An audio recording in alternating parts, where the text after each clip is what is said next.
మనం భగవంతుడి అనుగ్రహం కోసం ఎన్నో దీపాలు వెలిగిస్తూ ఉంటాం. అయితే పరమేశ్వరుడి దగ్గర వెలిగించే నారికేళ దీపం అద్భుతమైన ప్రయోజనాలను కలిగింపజేస్తుంది.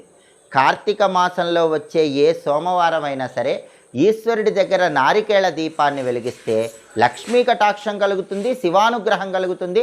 అన్ని సమస్యలు కూడా తొలగింపజేసుకొని శివానుగ్రహానికి పాత్రలు కావచ్చు. కార్తీక మాసంలో వచ్చే సోమవారం వీలు కాని పక్షంలో ఏ నెలలోనైనా సరే సోమవారం పూట సాయంకాలం ప్రదోష సమయంలో ఈశ్వరుడి దగ్గర నారికేళ దీపాన్ని వెలిగిస్తే ఆ గృహంలో శివుడు ఆనంద తాండవం చేసి అష్టైశ్వర్యాలు భోగభాగ్యాలను కలిగింపజేస్తాడు.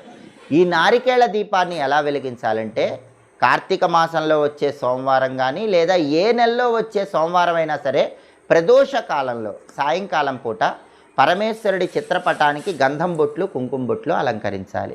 లేదా శివలింగం